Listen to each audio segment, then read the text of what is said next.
정전 이후 58년 분단의 비극은 남과 북의 끊임없는 대립과 충돌을 낳았다. 또다시 위태로운 기로에 선 남북 관계. 한반도의 긴장을 해소하고 북핵 문제를 평화롭게 해결할 수 있는 방안은 있는가? 중국은 북핵 문제에 대해 지렛대 역할을 할 수 있습니다. 그것을 어떻게 사용할지는 중국에게 달려 있습니다. 중국은 북한이 더 많이 변화할 수 있도록 만들 능력을 갖고 있습니다. 각국이 조건을 전제한 육자회담을 포기하는 것이 육자회담을 재개할 수 있는 첫 번째 조건입니다. 만약 육자회담이 재개되지 않는다면 북한은 아마도 세 번째 핵실험을 할 것입니다. 육자 회담 등 어떤 형태로든 문제 해결을 위해 회담은 반드시 필요하며 비핵화에 대한 국제적인 합의를 통해 핵 확산을 방지하고 핵의 공포를 머릿속에서 떨쳐버릴 수 있는 날이 오기를 바랍니다. 남과 북이 평화롭게 공존하는 것, 더 나아가 한반도의 통일은 과연 가능한 것일까? 만약 통일이 된다면 한반도의 위상은 어떻게 달라질 것인가? 통일을 바라고 있겠지만 현실적으로 체제 차이가 통일을 방해하고 있습니다. 통일을 향해 움직이기 위해서는 남북한 국민들의 마음이 완전히 일치하여 뜨거운 물처럼 양쪽에서 밀어닥치지 않으면 안 됩니다. 많은 사람들이 러시아 혁명은 다음 세대에나 가능하다고 말했지만 불과 한 달 후 러시아에서 혁명이 일어났습니다. 누구도 예상하지 못했지만 역사적 대사건이 발생하는 경우도 있습니다. 한반도가 통일된다면 새로운 나라를 이루어서 7천만 이상의 국민들을 가진 세계에서 가장 큰 나라 중 하나가 될 것입니다. 그렇다면 우리는 지금 무엇을 준비해야 하는가? 한반도의 평화와 안정을 향해 나아갈 수 있는 길은 과연 무엇인가?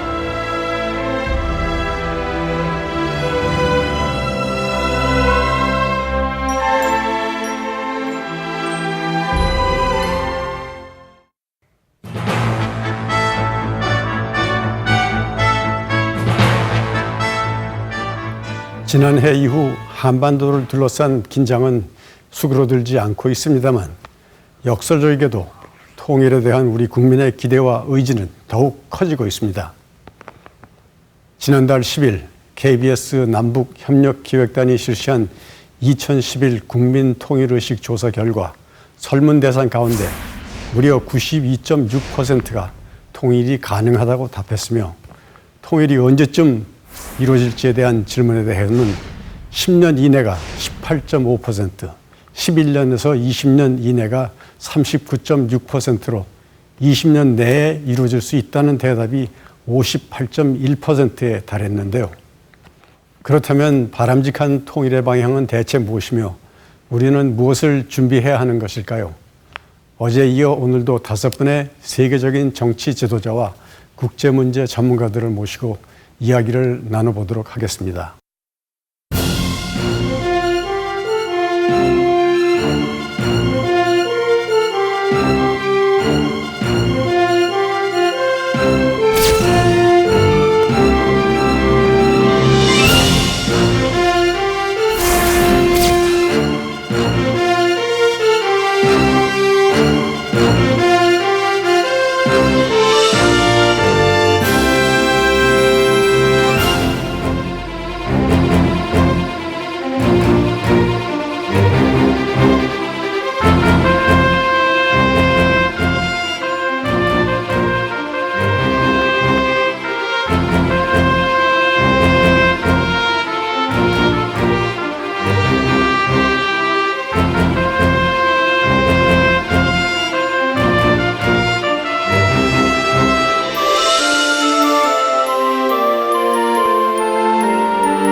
어제는 주로 한반도의 현재와 당면 문제들에 관한 이야기를 나눴는데요. 오늘은 한반도와 동북아시아의 미래에 관한 의견들을 들어보려고 합니다. 먼저 한 가지 묻겠습니다. 여러분들은 한반도의 통일에 찬성하십니까? 예, 찬성합니다. 남북으로 남북으로 분단되어 있는 것 자체가 세계 대전 이후 불행한 사건입니다. 따라서 가능한 한 남북이 이른 시기에 통일되어 새로운 민족 국가로 일어날 수 있기를 우리는 바라고 있습니다.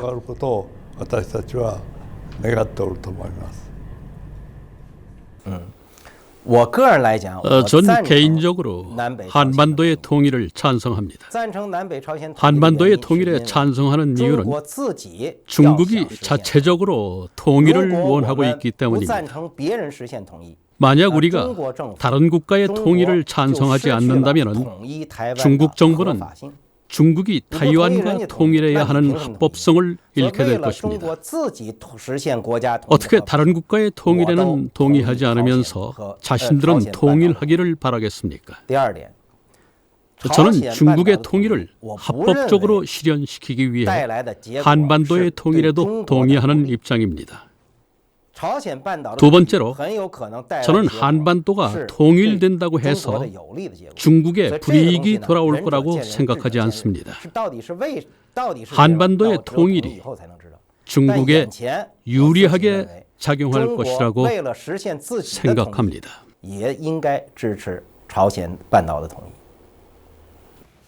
다른 분들도 모두 같은 의견이신가요? 그렇습니다. 20세기를 공부한 사람이나 그 시대를 경험한 분들은 한반도의 분단이라는 엄청난 비극을 잘 알고 있을 것입니다. 그것은 비극이자 실수이자 사고이기도 합니다.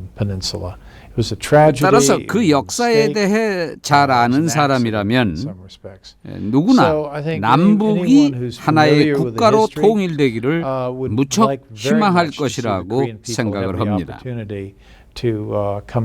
무엇보다 2,400만 명 이상의 북한 사람들이 큰 고통에 시달리고 있습니다. 그들은 세계에서 가장 고립되고 가장 빈곤한 사람들입니다. 따라서 이런 북한 사람들에게 분단 현실은 분명 좋은 상황은 아닙니다. 두 번째로, 일어나선 안 되는 분단은 수많은 가족과 형제 등 사람들을 헤어지게 만들었습니다. 이것은 누구도 원치 않는 일입니다. 남북한 두 국가의 분단은 전쟁의 결과로 생겨난 부자연스러운 상황입니다. 국가가 분단되는 사례는 역사적으로 많지 않습니다. 예를 들어 폴란드는 분단이 수차례 시도되었으며 세 개 지역으로 분단된 적이 있으나 그때마다 폴란드는 다시 뭉쳤습니다. 독일의 분단 역시 부자연스러웠습니다. 한국의 헌법을 제정한 분들이 통일은 한민족 모두의 과제라고 명시한 것은 올바른 일이라고 생각합니다. Я бы поддерживал всячески корейцев. 저 역시 남북한의 통일을 누구보다 염원하는 사람입니다. 하지만 어쩌면 한반도 통일은 우리가 기대했던 대로 이루어지지 않을 수도 있습니다. 독일과 같은 방식의 통일이 이루어지지 않을 수도 있습니다. 한반도의 상황에 맞는 새로운 형태가 될 수도 있습니다. 중도적 통일, 화폐 통합이나 연방제 형식의 통일이 될 수도 있겠죠. 이것은 한국과 북한 사람들 스스로가 결정할 문제인 것입니다. 좀 전에 고르바초프 전 대통령께서 통일에 대한 찬성 의견과 함께 통일의 방식에 대해 잠깐 언급을 하셨는데요. 한반도에서 가장 바람직한 통일의 방식은 어떤 형태일까요? 다른 분들의 의견은 어떠십니까? 가장 희망적인 시나리오는 물론 평화적인 통일이죠. 저는 북한의 새로운 정권이 들어서면서 정책적으로 변화되기를 희망합니다. 그리고 남북한이 어떤 방식으로든 잘 해결해서 통일을 누리게 되는 시나리오가 좋다고 봅니다. 저 역시 한반도의 가장 바람직한 통일 방식은 평화 통일이라고 생각합니다. 대화를 통해 쌍방이 합의를 보는 거죠. 어떻게 통일될지에 대해서는 말하기가 어렵습니다. 한 국가가 될지 연방제 국가가 될지 국가연합이 될지 공동체가 될지 어떤 형식을 이룰지에 대해서는 쌍방이 대화를 통해 결정해야 합니다. 한 가지 기억해야 할 점은 평화적인 방법을 통해 통일하는 것이 한국과 북한에 가장 유리하다는 점입니다. 양국의 체제가 단호하게 일치되어 동서독이 통일한 것처럼 체제가 완전히 일치되고 목표, 생활의식, 생활 조건도 비슷해지는 그런 모든 면에서의 개혁 노력, 통일을 위해 남북한의 노력이 이루어지는 것이 바람직하다고 봅니다. 남북한이 완전히 의기투합하고 통일의 조건이 일치하도록 남북한이 노력해야 합니다. 통일의 방식은 아시아 각국이나 6개국이 외부에서 개입할 문제가 아니고 남북한 국민이 결정할 문제입니다. 이런 조건이 완전히 일치하여 통일이 이루어진 경우야말로 주변 국가들이 축복해 줄 수 있는 조건이라고 할 수 있습니다. 만약 북한이 자유주의 체제 하에서 권력을 이양한다는 전제 하에서는 연합 모델을 생각해 볼 수 있겠지만 북한에 그런 일이 일어날 가능성은 전혀 없는 것 같습니다. 북한 체제가 언젠가 붕괴된다면 통일 과정은 재빠르게 진행될 것이며 한국은 북한의 안정화에 진력함으로써 북한 주민들이 한국으로 몰려오는 것을 막아야 한다고 봅니다. 남과 북이 서로 합의해 평화적인 통일을 이루어야 한다는 데는 이견이 없는 것 같습니다. 그런데 앞서 몇 분께서도 잠깐 언급을 하셨는데요. 최근 들어 북한 체제의 붕괴의 가능성에 대한 관측들이 조금씩 나오고 있지 않습니까? 어떻게 보십니까? 북한의 경우는 조금 어렵다고 생각합니다. 티니지 또는 유럽의 정세와 아시아, 북한 정세는 조금 조건이 다르다고 봅니다. 특히 북한의 경우에는 독자적인 국시, 그리고 주민들을 지배하는 의식, 체제 등 독특한 북한만의 방식을 갖고 있어서 이것이 세계에 통용되는 평화적 민주주의 국가로 개조되기까지는 상당한 시간이 걸릴 것으로 봅니다.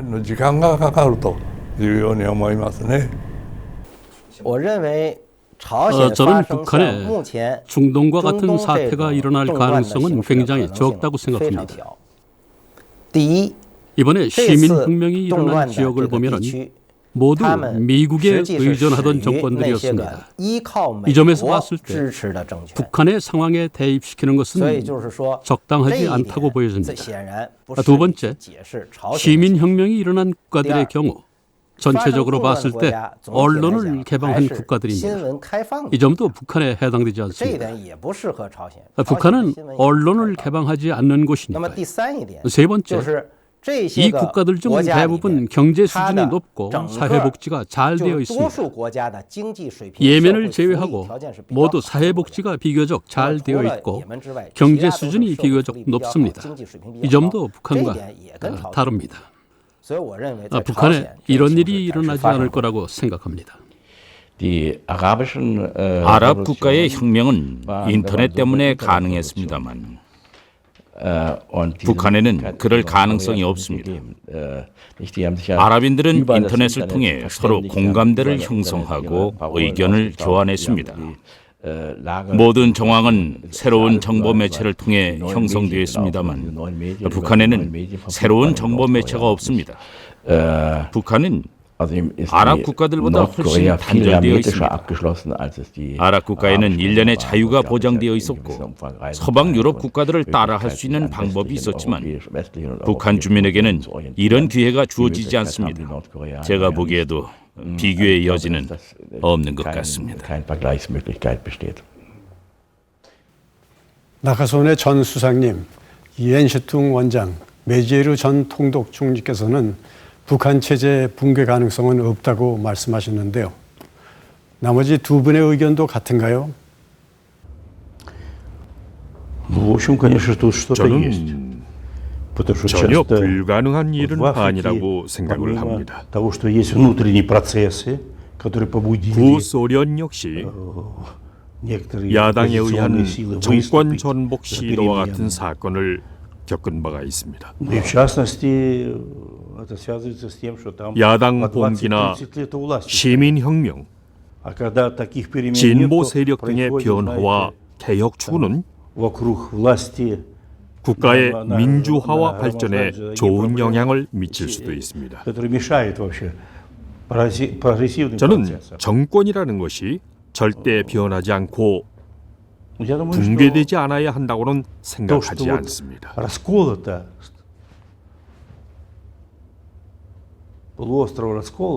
언젠가는 적법한 방법으로 자연스럽게 새로운 세대가 새로운 시대를 열어야겠죠.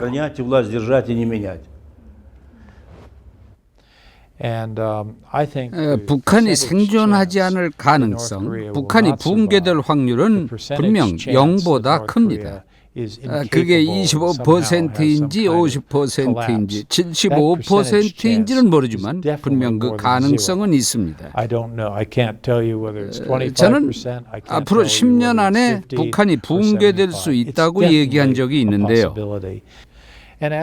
그 이유는 앞으로 10년 동안에 북한의 존재가 확실하게 보장되어 있다고 생각하지 않기 때문입니다.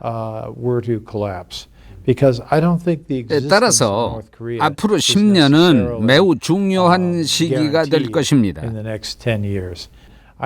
한국과 미국 그리고 관련 국가들은 10년 내에 북한이 생존하지 않을 것에 대비를 해야 한다고 생각을 합니다. 북한의 돌발 사태가 일어나거나 체제가 붕괴할 가능성에 대한 전망은 상당히 엇갈리는데요. 이와 관련해 준비된 화면을 잠시 보시고 다시 이야기를 나누겠습니다.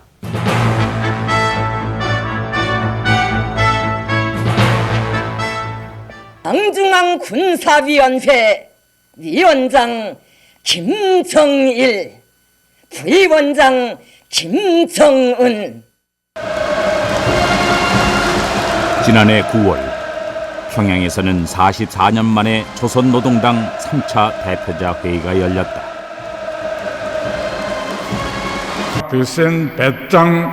이 자리를 통해 북한 정권의 새로운 후계자 김정은이 모습을 드러냈다.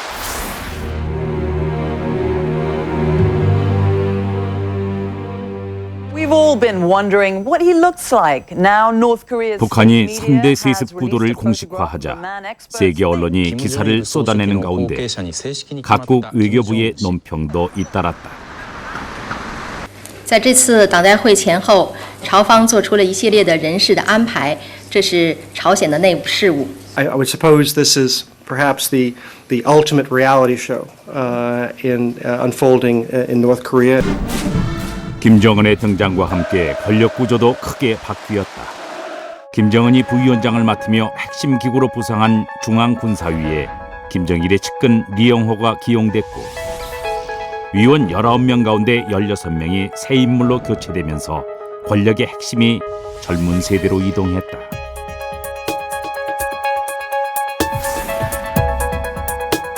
공식 석상에 나선 김정일의 수척해진 모습에 건강 이상설이 확산됐고 새로운 후계자에 대한 언론 보도가 잇따랐다. 김정일 국방위원장의 셋째 아들로 올해 나이 29살 김정은. 2009년 9월 인민군 대장 칭호를 받으면서 본격적인 정치 무대에 등장한다. 그리고 2년 만에 후계 구도를 공식화하면서 북한은 김정은 선전 작업을 광범위하게 진행하고 있다. 그러나 국가안보와 경제난 해결이라는 무거운 과제 앞에서 새로운 후계자 김정은은 그 지도력을 시험받고 있다. 북한의 3대 권력 세습은 과연 순조롭게 마무리될 수 있을 것인가? 우선 중국의 입장부터 듣고 싶습니다. 중국은 북한에 대해 현 체제를 인정하는 것은 물론 김정은으로의 권력 세습까지 인정하는 태도를 취하고 있는데요. 공산주의 국가에서도 유례없는 3대 세습을 인정한 이유가 뭡니까? 우선 세습 정권은 전 세계적으로 아직 많은 곳에 존재하고 있다는 것을 말씀드리고 싶습니다. 예를 들어 사우디도 세습 정권입니다. 심지어 싱가포르도 반세습 정권입니다. 군주제 국가들의 경우 세습제가 많죠. 특히 저는 개인적으로 세습제를 좋아하지 않습니다. 저는 세습제라는 것이 매우 낙후된 정치제도라고 생각합니다. 하지만 내가 좋아하지 않는다고 해서 다른 국가의 정치제도를 반드시 바꾸라고 할 수는 없습니다. 두 번째로 북한을 인정한 국가는 한둘이 아닙니다. 현재 북한은 적어도 75개 국가와 정식으로 외교 관계를 맺고 있습니다. 그리고 북한 내부에는 25개 국가의 대사관이 있습니다. 또 북한은 유엔을 비롯한 25개 주요 국제 조직으로부터 국제사회의 일원으로 인정을 받았습니다. 저는 북한의 정식 외교 관계를 인정한다고 해서 다른 국가가 피해를 받거나 손해를 보는 것은 아니라고 생각합니다. 지난달 김정일 국방위원장이 러시아의 메드베데프 대통령과 정상회담을 가졌죠. 러시아도 북한의 권력 세습을 인정하나요? 북한의 내부 문제라고 생각합니다. 북한 정권의 결정을 존중한다는 뜻인가요? 물론입니다. 러시아나 중국이 권력 세습을 인정한다 해도 과연 순조롭게 이 문제가 마무리될 것인지에 대해서는 의견이 다른 것 같은데요. 힐 전 대사께서는 어떻게 보십니까? 3대 권력 세습은 매우 어려운 일이긴 합니다. 이에 대해서 많은 회의론이 있는 것 같습니다. 저 역시 북한은 3대 권력 세습으로 인해 힘든 시기를 겪게 될 거라고 생각합니다. 이번에 3대째 권력 세습을 하면서 등장한 김정은은 20대로 경험이 매우 많으며 매우 특별한 사람이라고 홍보됐습니다. 하지만 그의 이력을 보면 그다지 경험이 많지 않습니다. 권력 세습은 아마도 쉽지 않을 것입니다. 저는 북한이 붕괴할 경우를 대비해 중국과 한국 간 그리고 중국과 미국 간의 외교상의 열띤 토론이 있어야 한다고 생각합니다.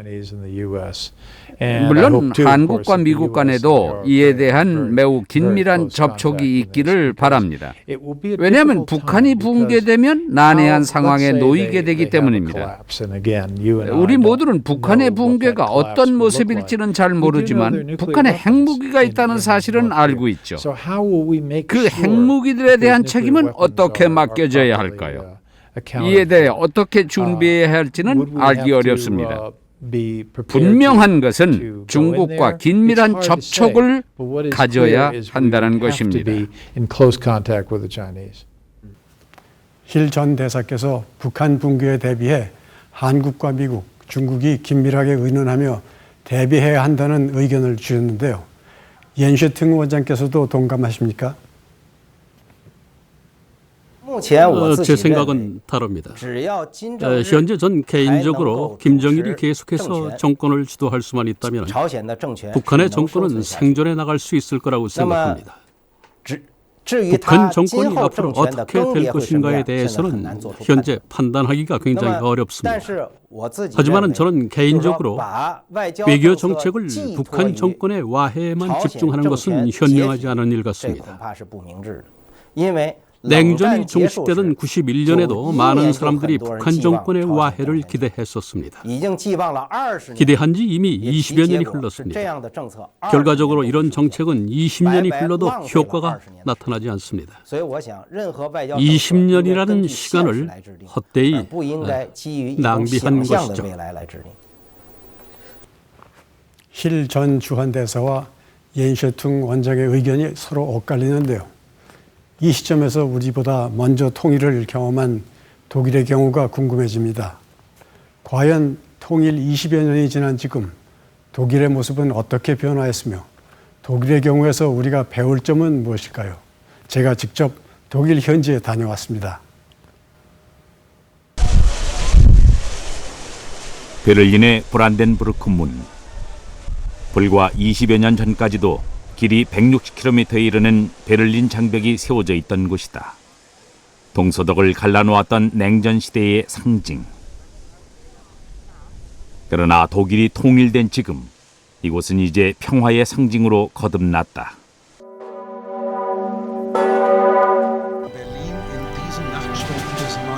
(1989년 11월 9일) 누구도 예상하지 못했던 베를린 장벽의 붕괴. 경비병들은 총을 내려놓았고 동독 주민들은 아무런 제지도 받지 않고 서독으로 넘어갔다. 지금 독일인들에게 통일이란 어떤 의미일까? Ja, die Vorteile natürlich die, dass die Deutschen wiedervereinigt sind. Die, sag ich mal, im Ostteil des Landes gelebt haben, waren ja sehr. Die deutsche Wiedervereinigung ist insofern gut, dass die Menschen friedlicher geworden sind. Also ich denke mal, das ist so einmalig gewesen, dass es da ja gar keine, sage ich mal, hier Patentrezepte geben konnte. Dementsprechend musste man hier zu dieser Zeit Entscheidungen treffen und ich denke mal, man hat das ganz gut hinbekommen. 통일 21년, 독일은 최대의 경제 호황을 누리고 있다.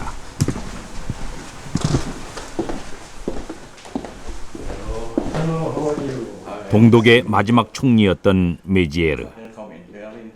동서독 화폐 통합과 독일 총선거를 통한 동서독의 정치적 통일을 실현하는 데 핵심적인 역할을 했던 그에게 베를린 장벽의 붕괴는 어떤 기억으로 남아 있을까? Ich war am 9. November abends in der Kirche, am Gendarmenmarkt im französischen Dom, und dort wollten wir darüber nachdenken, wie es in diesem Land weitergeht. Denn wir merkten alle, so kann es in der DDR nicht weitergehen. Die Leute versuchten über Ungarn und Tschechien und Polen auszuwandern und ähnliches. Und da kam die Nachricht, die Mauer ist gefallen. Und da war mir klar, von nun an beginnt eine neue Zeitrechnung, wenn man so will. 통일되기 1년 전, 심지어는 반년 전까지도 독일이 통일되리라고 예측한 사람은 하나도 없습니다. 그렇게 빨리. 그런데 독일이 그렇게 빨리 통일되었던 이유는 뭐라고 생각하십니까? Also damit gerechnet hat im Westen und im Osten keiner. Und auch die Geheimdienste haben nicht gewusst, was da los ist. Im Grunde genommen war das eine Niederlage für die Geheimdienste. Ich glaube, die deutsche Wiedervereinigung war ein Bestandteil von einem ganz anderen, größeren Prozess, nämlich von dem Zerfall des sozialistischen Lagers. Denn wir haben ja die gleichen Prozesse in Zeitraffertempo. Wir haben also am 9. November fiel die Mauer und dann war in Tschechien die samtene friedliche Revolution. Im Dezember hatten die Rumänen Herrn Ceausescu erschossen. Also es war ein Baustein von einem ganz großen Prozess. Das war das Ende vom Kalten Krieg, Ende von the Cold War. 메지에르는 베를린 장벽이 무너진 이후 동독 최초로 실시된 자유총선거에서 통일을 지지하는 동독 주민들의 압도적인 지지로 총리에 당선됐다. 그 후 그는 헬무트 콜 서독 총리와 역사적인 독일 통일을 선언했다. 베를린 장벽이 무너진 지 채 1년이 되지 않아서였다. 30여 년에 이르는 분단 체제가 끝난 것이다. Die Mehrheit der Ostdeutschen hatte verinnerlicht, dass das sozialistische System nicht funktioniert. Weder politisch, noch ökonomisch, noch gesellschaftspolitisch. Und sie wollten dieses System hinter sich lassen. Insofern stand nie die Alternative, dass das gesamte Deutschland kommunistisch werden könnte, sondern es war immer nur die Frage, ob es eine andere Spielart der sozialen Marktwirtschaft auch für Ostdeutschland gibt. Und ich glaube, das ist in Korea ähnlich.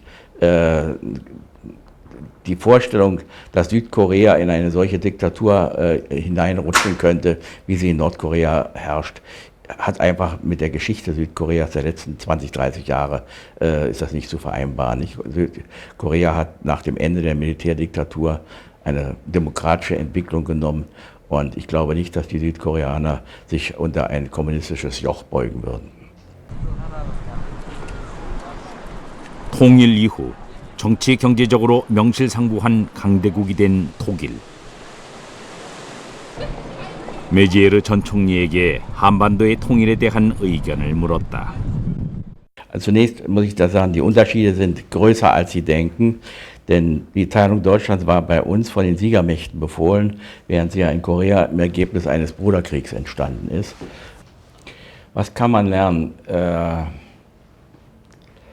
Ich glaube, das Wichtigste wäre, dass man Respekt vor der Lebensleistung der Menschen im anderen Teil hat. Bei uns war zum Beispiel eines der großen Probleme, ob die Berufs- und Ausbildungsabschlüsse anerkannt bleiben. Überwinden kann das nur die Zeit. Und in der Generation meiner Kinder und Enkel bestehen diese Vorbehalte und Differenzen nicht mehr. 통일을 위해서는 주변국들의 이해와 협력도 중요한 역할을 할 것이다. 그렇다면 독일 통일 당시 주변국들의 입장은 어땠을까? Die Amerikaner waren von Anfang an für die deutsche Wiedervereinigung und haben den Prozess auch vorbehaltlos unterstützt. François Mitterrand, die Franzosen, waren abwartend und er befürchtete vor allem, dass Deutschland zu groß und zu mächtig werden würde und dass der europäische Einigungsprozess verlangsamt werden würde dadurch.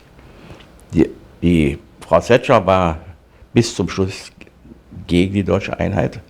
Frau Thatcher ist die Kriegsgeneration, die sehr viel Erinnerung noch an die deutschen Bombardements von den englischen Städten hatte, die befürchtete, dass Deutschland zu mächtig werden würde und in der Europäischen Union eine Vormachtstellung anstreben würde. Also die war sehr schwer zu überzeugen. Den schwierigsten Weg musste Michail Gorbatschow gehen, denn für die Russen war die DDR, sagen wir mal, das Faustpfand von dem Sieg im Zweiten Weltkrieg und dass er diese DDR wieder freigegeben hat, das hat letztendlich auch zu seiner Ablösung in seiner Funktion als Präsident und Parteisekretär geführt. 소련이 고바초프가 독일 통일을 허용하고 지지해 준 이유는 뭐라고 생각하십니까? Also er selbst hatte große Schwierigkeiten in der Sowjetunion wirtschaftlicher Art. Es herrschte Hunger, es herrschte Armut und er erhoffte sich, dass das geeinte Deutschland Russland unterstützen würde, diese Probleme zu überwinden. Das war einer der Hauptgründe. Aber das wäre ein sehr pragmatischer Grund. Ich glaube auch, dass er von seiner humanistischen Grundeinstellung her der Meinung war, die deutsche Frage muss irgendwann gelöst werden. Und dass er hat mir mal gesagt, ich bin in meinem Heimatland so unbeliebt, weil die sagen, du hast Polen weggegeben, du hast Ungarn weggegeben, du hast die DDR weggegeben. Und er sagt immer, ich habe Polen den Polen zurückgegeben, ich habe Ungarn den Ungarn zurückgegeben, ich habe die DDR den Deutschen zurückgegeben. 메지에르 전 총리께서는 고르바초프 전 대통령과 러시아가 독일의 통일에 큰 역할을 했다고 하셨는데요. 메지에르 전 총리의 말씀에 동의하십니까? И все-таки, если говорить 독일 통일은 한마디로 말씀드리자면 길고도 험난한 과정이었습니다. 경제적 비용으로만 따져도 그렇죠. 통일은 독일뿐 아니라 유럽 전체, 전 세계가 노력한 결실이라고 할 수 있습니다. 한때 동독과 서독의 경계였던 베를린 장벽은 이제는 평화와 화합의 상징이 됐죠.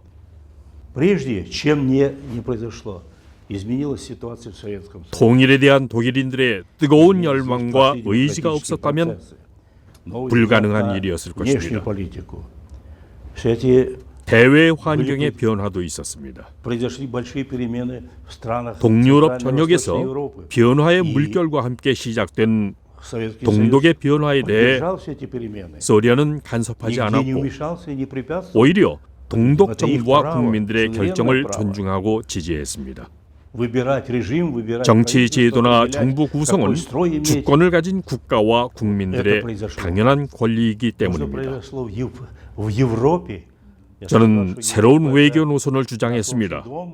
즉, 유럽을 전쟁 박물관이 아닌 공동 운명체로 규정했습니다. 미국을 비롯한 여러 나라들과 협력과 화해의 관계를 구축하고자 노력했을 뿐입니다.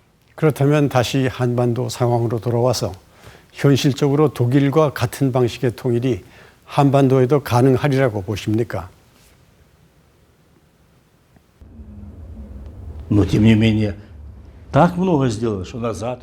글쎄요, 쉽지 않은 일이겠지만 한국은 앞으로 나아가야 합니다. 북한 주민들을 같은 민족이라고 생각하고 계시죠?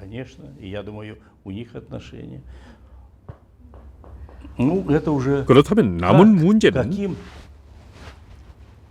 어떤 길, 어떤 방법으로 통일을 준비해 나가야 하느냐 하는 것입니다.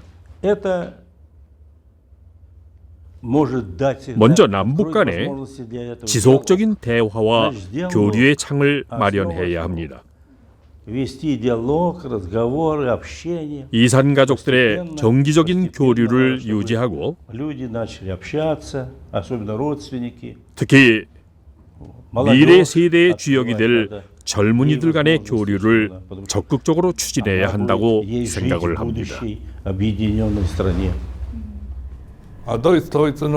독일과 같은 통일이 이루어지기 위해서는 첫째, 생활 조건이 완전히 같은 수준으로 성장해야 합니다.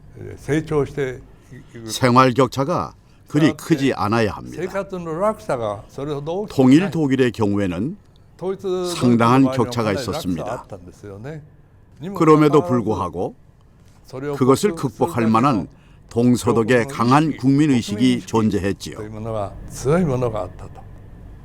북한과 한국의 경우에는 생활 격차가 더 심합니다. 북한 측이 훨씬 어렵습니다. 그런 것을 극복하기 위해서는 상당히 시간이 걸릴 것입니다.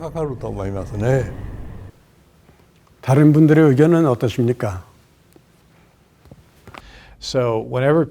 사람들이 한국과 독일의 유사점에 대해 저한테 질문할 때마다 저는 우선 양국의 차이점에 대해 얘기를 합니다.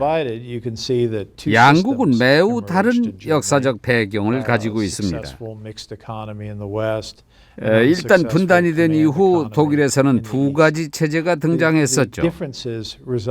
서독은 경제적으로 성공하였고 계획 경제인 동독은 성공적이지 못했습니다.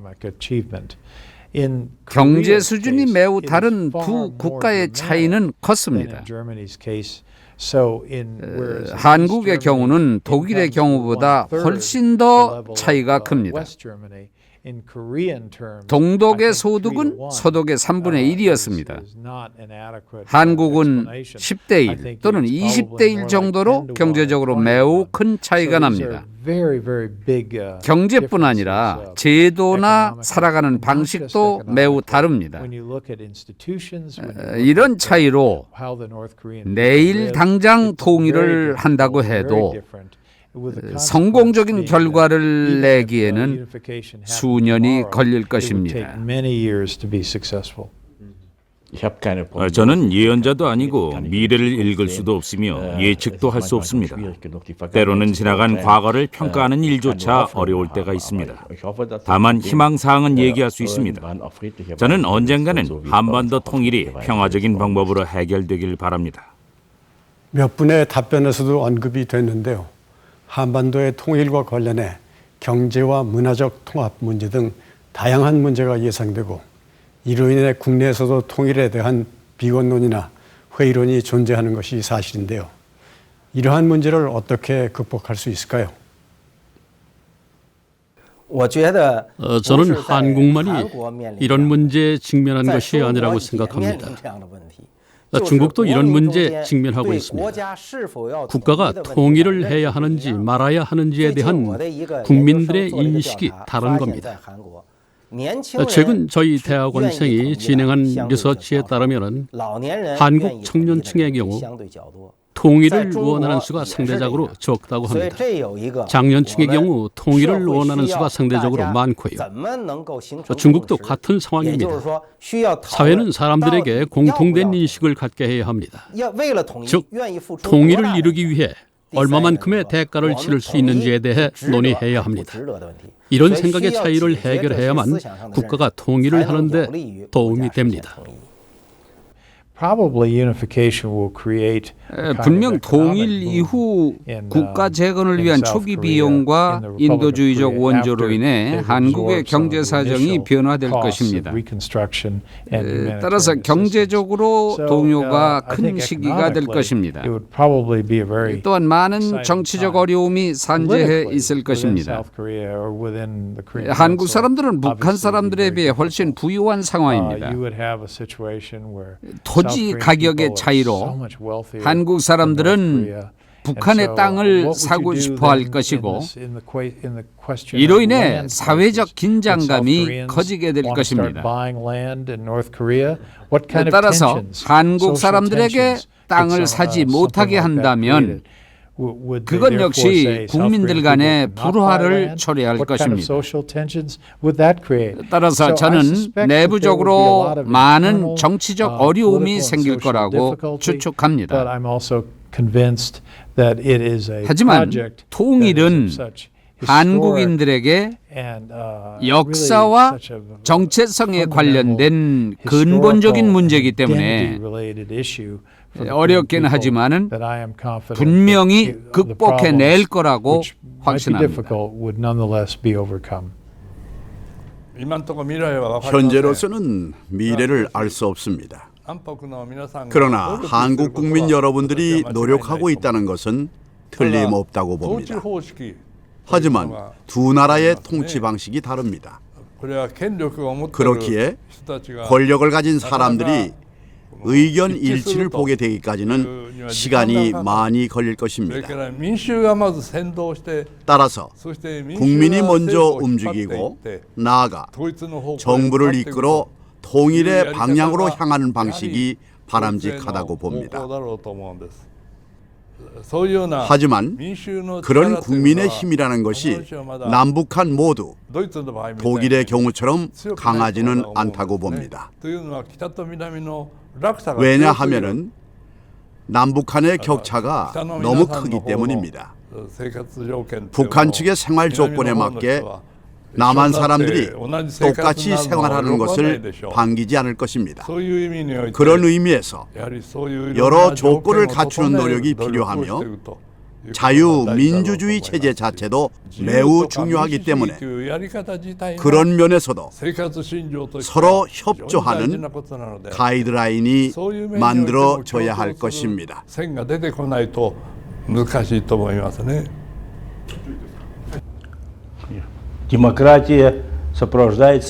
한반도 통일의 과정은 민주적인 방법에 의해 이루어져야 하며 구정권과 신정권, 여당과 야당 간에 그 어떤 이견도 있을 수 없다고 생각을 합니다. 한반도 통일이라는 공동의 목표를 위해서 단일화된 사회적 여론이 절실합니다. 세상에 불가능한 일은 없습니다. 언제나 대안은 있기 마련입니다. 어떤 상황에서건 어떤 문제이건 모두가 함께 한다면 말이죠. 다만 과거의 패권주의적 사고방식으로는 아무것도 얻을 수 없다는 것을 잊지 말아야 합니다.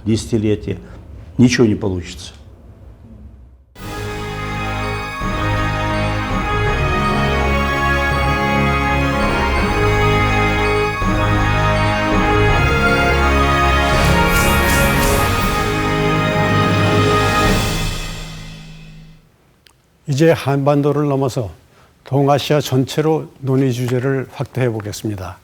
현재 동아시아 각국 간에는 영토 문제 등 서로의 이해관계를 둘러싼 갈등이 상당한데요. 동아시아의 정세 어떻게 전망하십니까?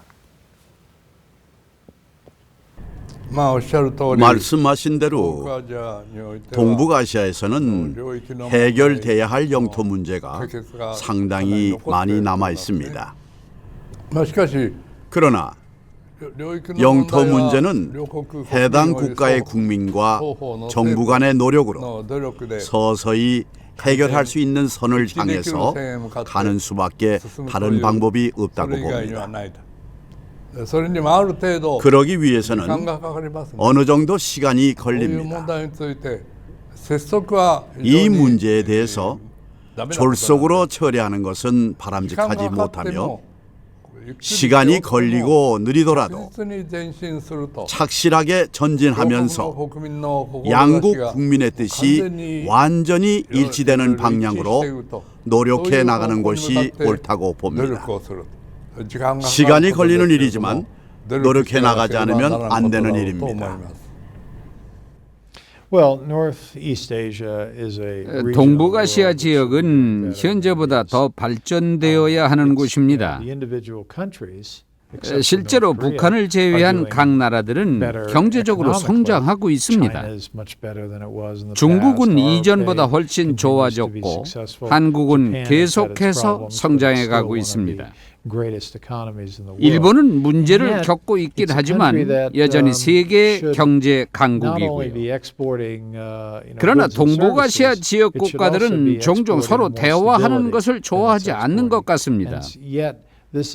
현재 미국과 한국이 좋은 관계를 맺고 있는 것은 감사한 일입니다. 그리고 일본과의 관계도 훨씬 좋아졌지만 몇 년 전만 해도 일본과 미국은 관계가 좋지 않았죠. 하지만 동북아시아 국가들이 함께 협력한다면 훨씬 평가가 좋아질 거라 생각합니다. 이런 관계에 도움을 주고자 육자회담을 하는 것이기도 하죠. 저는 아시아 태평양 지역이 국제사회의 새로운 큰 축이 될 것이라고 생각합니다. 물론 다른 강대국들이 모두 몰락한다는 뜻은 아닙니다. 아시아 태평양 지역에서 일어나는 거대한 변화의 물결에 주목하자는 뜻입니다. 중국의 고속 성장, 한국의 발전, 일본 등 아시아 태평양 지역은 그야말로 큰 호랑이, 작은 호랑이들로 가득합니다. 말레이시아의 성공적인 해협, 싱가포르, 인도의 발전상들도 이를 뒷받침해주고 있다고 생각을 합니다. 동아시아 정세에 관해 논할 때 최근 빠지지 않는 것이 중국 위협론입니다. 최근 중국은 첫 항공모함 바리아그를 공개했고 내년 8월 인민해방군 건군 기념일에 맞춰 남중국해에 배치할 예정이라고 하죠. 힐러리 클린턴 미 국무장관은 중국의 부상에 대한 대응이 우리의 장기적 과제라는 것을 알면서 갑자기 태평양 지역에서 물러날 수는 없다면서 외교안보 분야의 예산 삭감에 강경한 반대 의사를 표명했습니다. 이 같은 상황을 중국은 어떻게 받아들이고 있는지 궁금합니다. 물론 중국은 향후 10년간 군사력이 향상되는 속도가 이전 10년보다 더 빠를 겁니다. 하지만 설령 그렇다 할지라도 중국의 국방력이 향상되는 속도는 여전히 중국이 원하는 군사력 수준을 만족시키지 못할 겁니다. 즉 향후 10년간 중국은 여전히 미국의 군사력 수준에 도달하지 못할 거라는 얘기입니다. 중국은 세계 대국입니다. 미국이 오늘날 그들의 군사력으로 자신의 안보를 유지하는 데 부족하다고 한다면 중국 역시 지금의 군사력으로는 기대 수준을 만족시킬 수 없다고 말할 수밖에 없습니다. 경제 성장 속도는 중국 군사력의 성장 속도보다 훨씬 빠릅니다. 따라서 저는 이후에 중국의 군사력이 지금보다 빠르게 성장하기는 하겠지만 여전히 중국의 안보 수요는 만족시키지 못할 것이라고 생각합니다. 오늘 자리하신 다른 분들께서는 중국 위협론을 어떻게 생각하십니까? 현 시점에서는 얘기하기가 곤란합니다. 하지만 중국의 입장에서 보면 중국은 이웃 국가들과 좋은 관계를 형성해야 합니다. 그리고 중국은 자신들의 행동이 이웃 국가들에게 어떻게 비춰질지 조금은 주의를 기울여야 한다고 생각합니다. 중국은 매우 큰 나라입니다. 중국은 지난번 남중국해에서 영유권을 주장한 일에 대해서 주의해야 합니다. 그곳에는 오랫동안 함께 해왔던 인접 국가들이 있기 때문입니다. 인접 국가와 좋은 관계를 맺는 것은 중국에게도 이득입니다. 또한 미국과 중국은 특히 군사 관계에 대해 더 많은 대화를 나눠야 한다고 생각합니다. 최근 미국 합참의장 마이크 멀린이 뉴욕타임즈에 쓴 기사에 보면 미국과 중국 간 군사적 교류의 필요성에 대한 내용이 있습니다. 우리와 중국과의 대화는 시작에 불과한 것입니다. 어쨌든 오해를 줄이기 위해 중국은 잘 대응해야 한다고 생각합니다. 특히 동남아시아 지역에서 인접 국가들이 중국을 다소 부정적으로 바라보고 있다는 것을 알아야 합니다. 중국의 행동에 대한 작은 국가들의 염려에 대해 중국은 좀 더 주의해야 한다고 생각을 합니다. 중국에 대한 위협론을 나는 갖고 있지 않습니다. 일본 국민도 가지고 있지 않을 것이고 중국 자체도 그렇게 무력으로 위협을 하려는 생각을 갖고 있지 않을 것입니다. 단 중국이 대국이 되어가고 있다는 것은 사실입니다. 대국으로서 채통을 가지고 주변국이 중국에 대해 안심할 수 있는 국가로 성장해 나갈 것을 기대하며 그런 방향으로 중국이 전진해 나가고 있다고 생각합니다.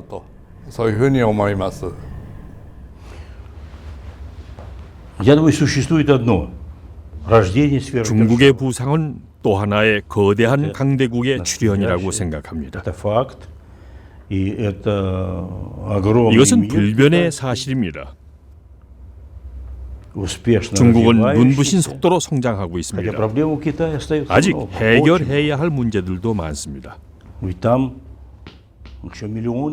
중국인의 대다수가 빈곤 계층입니다. 수천만, 아니 1억 명이 넘는 중국인들이 빈곤 계층입니다.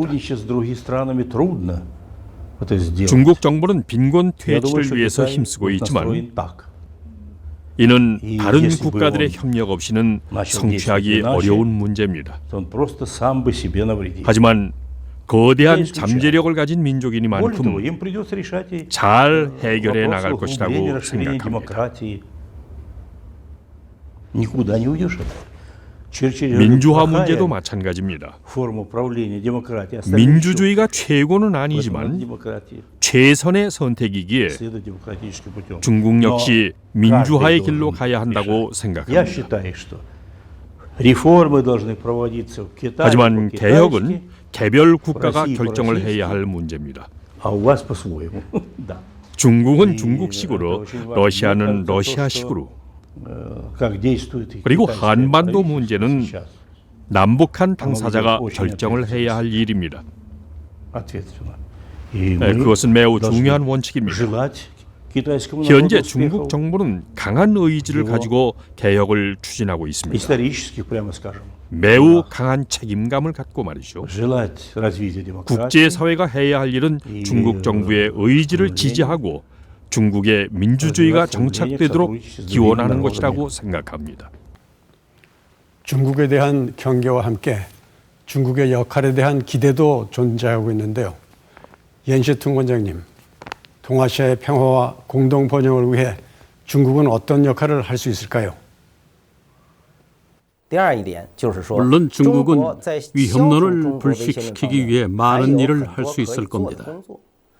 예컨대 중국이 주변 국가들에게 어느 정도의 안전을 보장할 수 있다면 많은 나라에서 중국 위협론은 사라질 겁니다. 따라서 저는 중국이 세계 제2의 경제 대국이 된 후 외교 정책의 첫 번째 목표를 경제 성장으로 설정하면 안 된다고 생각합니다. 외교의 첫 번째 목표를 외교적인 우호 관계를 개선하는 데 둬야 한다고 생각합니다. 즉 주변 국가에 어느 정도의 안전 보장을 제공함으로써 중국과 주변 국가들 간의 전략적인 관계를 강화해야 합니다. 단지 경제력이나 군사력만을 향상시킬 것이 아니라 정치력도 향상시켜야 합니다. 외교적인 각도에서 볼 때 중국은 전략적인 우호 관계에 질적인 개선을 추구해야 합니다. 그렇다면 일본의 경우는 어떻습니까? 일본은 보통 국가론을 주장하며 헌법 개정도 추진 중인 것으로 알고 있습니다. 이러한 일련의 움직임들을 국수주의 부활로 보는 시각도 있는데요. 국수주의는 어떤 의미에서는 어느 나라에서나 필요하지만 도가 지나치면 안 됩니다. 사실 일본은 이전 전쟁에서도 국수주의가 도를 넘어선 측면이 있었습니다. 따라서 국수주의가 어느 정도 필요하지만 어느 한도를 넘으면 안 된다는 자제력을 정부나 국민 모두 갖고 미래를 향해 가는 것이 중요합니다. 중국의 경우에도 이미 대국이 되었기 때문에 국수주의가 지나치게 강해지면 주변국이 우려하게 됩니다. 주변국이 우려하는 대국은 그다지 환영받지 못하는 대국입니다. 모든 국가들이 환영할 만한 대국으로 성장하기를 바랍니다.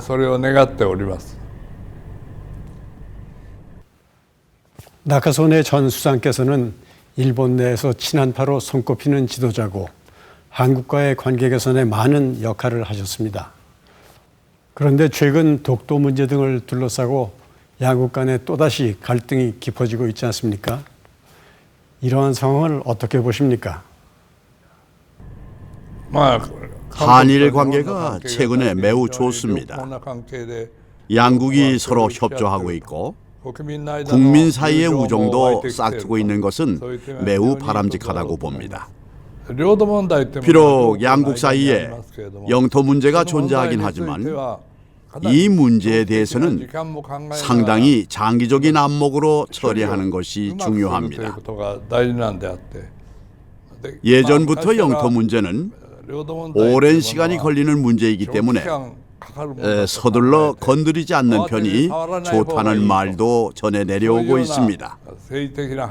그런 의미에서 저는 오랜 시간을 들여서 양측이 대화하고 무르익기를 기다리는 태도로 진행을 하는 것이 좋다고 봅니다.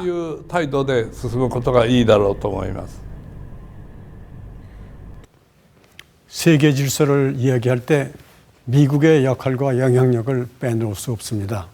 향후 미국의 영향력이 쇠퇴할 것이란 견해와 유일한 슈퍼파워를 유지할 것이란 상반된 견해가 공존하고 있는데요. 힐 전 대사께 먼저 묻겠습니다. 특히 동아시아 안보와 평화 유지에 있어서 미국의 역할은 무엇이라고 보십니까? 미국은 모든 동북아 국가와 좋은 관계를 맺기를 원합니다. 특히 한국과 좋은 관계를 맺어가기를 원합니다. 저는 동북아시아 중심에 있는 한국의 역할이 매우 중요하다고 생각합니다. 그리고 미국은 한국과의 특별한 관계를 원하고 있고요.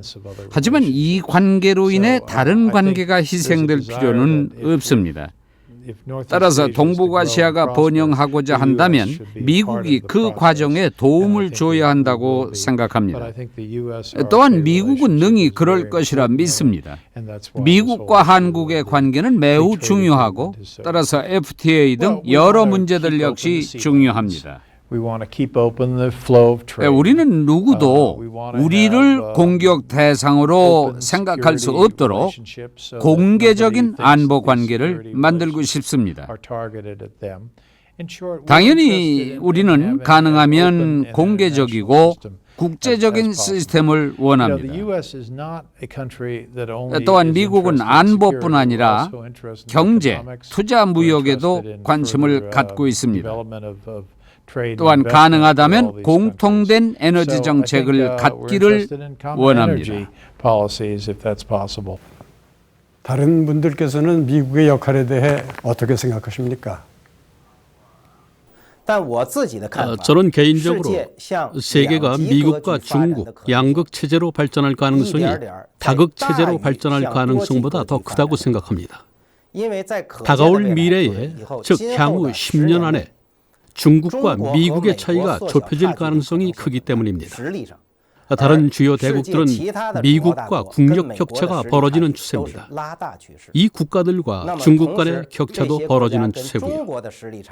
따라서 저는 다극 체제의 가능성이 날이 갈수록 적어지고 양극 체제의 가능성이 날이 갈수록 커질 거라고 생각합니다.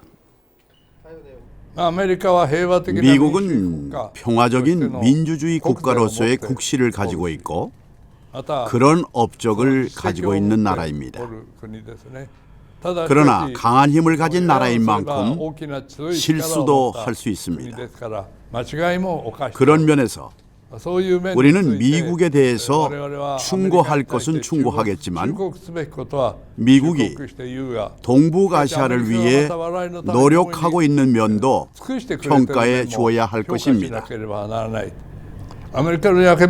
동아시아에서 미국의 역할이 강화되는 것은 반드시 부정해야 할 것도 아니고 배척해야 할 것도 아닙니다. 다만 그 이전에 우리 스스로가 미국의 문화에 지지 않을 만큼의 문화력을 형성시켜야 한다고 봅니다. 최근에는 한국, 일본 모두 자기 문화 또는 세계의 현안에 대한 발언력이 강해졌고 미국도 이를 인정하게 됐다고 보는데요. 그러한 방향으로 삼국이 서로 협력하면서 나아가도록 앞으로도 노력을 해야 한다고 생각합니다. 낙하손의 전 수장께서는 10여 년 전 동아시아 공동체 방안을 주장하셨습니다. 동아시아 공동체 방안이 아직도 유효하다고 보십니까? 동아시아 공동체 방안은 장래의 목표입니다. 남북 아메리카에도 마찬가지로 아메리카 공동체가 싹트고 있습니다. 유럽에서는 EU가 통화도 통일하며 유럽 공동체를 탄생시켰습니다. 아시아에서도 이런 공동체를 지향해 나가야 한다고 보는데 현재 가장 뒤처져 있는 상태입니다. 뒤처진 부분을 각국의 노력에 의해 극복하면서 하나의 협조 체제로 추진해 나가는 것이 바람직하다고 봅니다. 아시아 국가 모두 각자 독자적인 문화를 갖고 있지만 아시아 문화라는 측면에서 미국, 유럽과는 다른 문화를 갖고 있습니다. 공통적인 아시아 문화를 갖고 있기 때문에 서로 협조할 수 있는 점도 있다고 생각을 합니다. 세부적인 방안이 어떻든 동아시아 각국이 서로 대화하고 협력해야 한다는 점에 대해서는 이견이 없어 보이는데요. 현재 육자회담이 향후 다자간 평화 공조 체제로 발전할 가능성도 있을까요?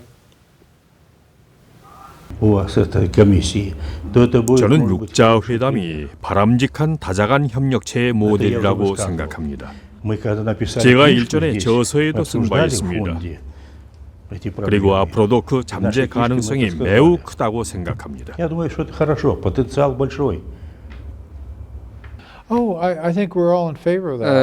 그에 대해서는 우리 모두 찬성하고 있다고 생각합니다.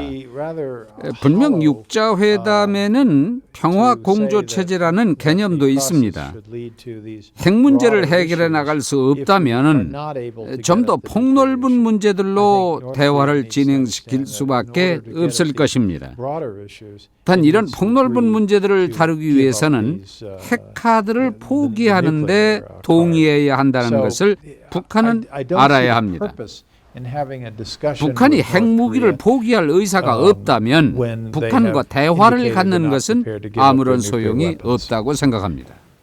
2012년 한국과 미국에는 대선이라는 큰 정치 일정이 있고 중국 역시 권력구조 변화가 예고되고 있습니다. 향후 동아시아의 정치적 변화에 대한 전망을 듣고 싶습니다. 어려운 질문입니다. 미국도 2012년에 대선이 있고 따라서 여러 가지 다양한 변수가 생길 것입니다. 하지만 그런 변수 속에서도 큰 변화는 없을 것이라 생각합니다. 여러 가지 문제를 안고 있는 중국도 그다지 큰 변화가 없을 것이라고 생각합니다. 물론 약간의 변화는 있겠지만 그것이 외부적으로 표출되기보다는 내부적으로 해결될 것입니다. 마찬가지로 우리는 한국 대통령 당선자가 누구든지 간에 우호적 관계가 지속되길 바랍니다. 한국의 새로운 대통령이 당선된다 해도 미국과의 관계를 약화시키진 않을 것으로 기대합니다. 경제 문제 등 다른 것은 몰라도 미국과의 관계는 그렇지 않을 것입니다. 지금의 한미 관계는 유지해 가길 바랍니다. 내년은 상당히 획기적인 해로서 각국 정권의 수장들이 선거 등으로 교체되는 시기입니다. 그만큼 동아시아와 태평양 연안국들의 관계가 크게 전환되는 순간을 맞이할 것입니다.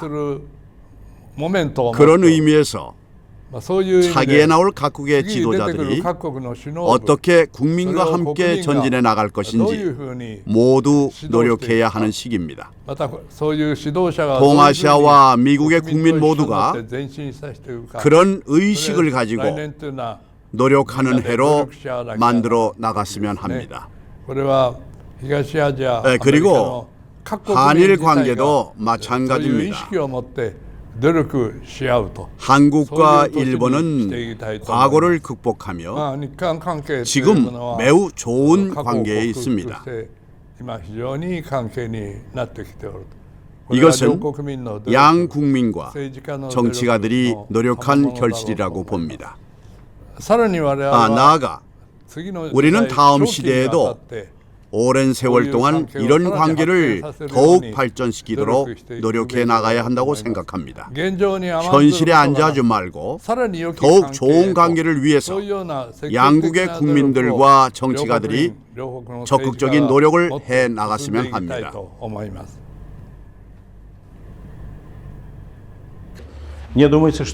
우리는 국제 질서의 새로운 패러다임을 모색하는 기로의 출발점에 서 있습니다.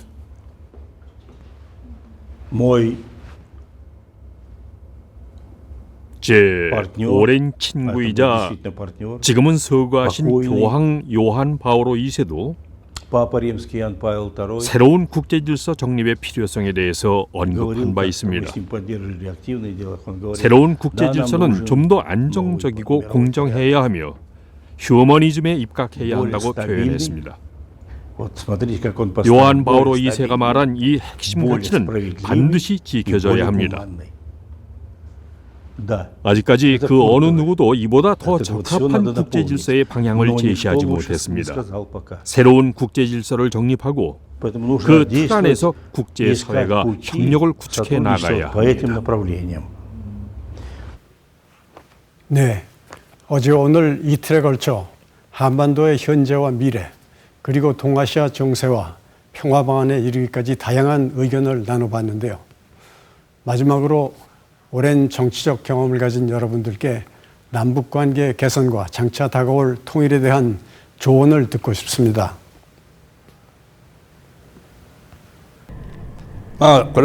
통일은 국제적인 과제임과 동시에 남북한 국민들의 가장 중요한 과업입니다.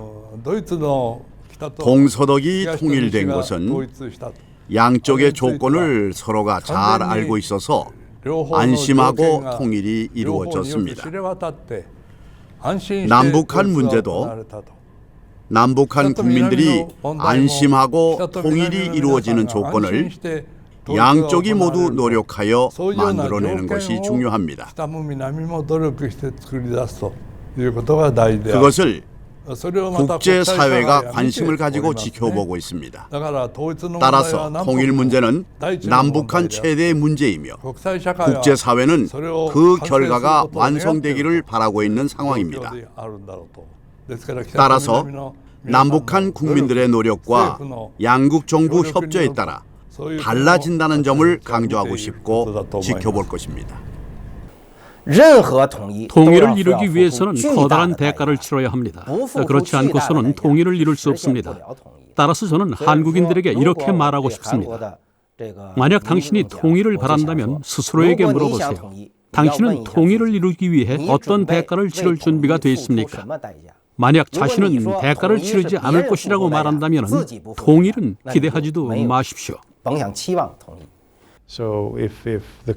남북한 국민들이 통일을 원한다면 주변 국가들도 그렇게 되길 바랄 것이라고 생각합니다.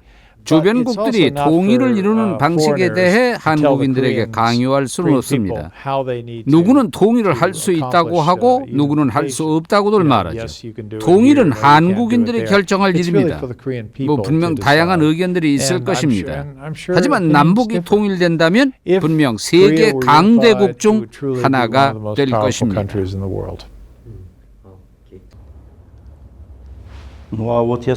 강조하건대 한순간에 모든 것을 이룰 수는 없습니다. 페레스트로이카에 대해서 들어보셨을 것입니다. 소련은 페레스트로이카 개혁 정책을 펴면서 많은 어려움을 겪었습니다.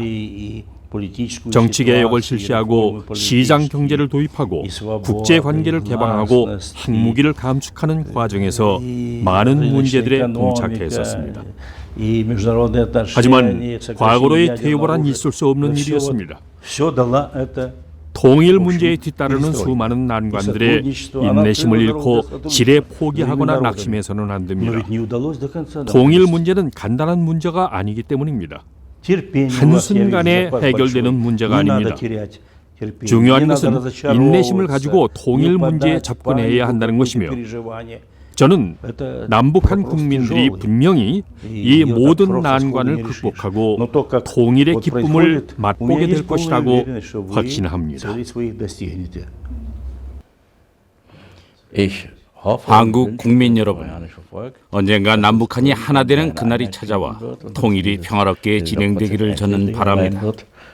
남한과 북한에 사는 모든 사람들이 통일을 민족의 커다란 사명으로 인식하고 함께 단결해 나가기를 기대합니다.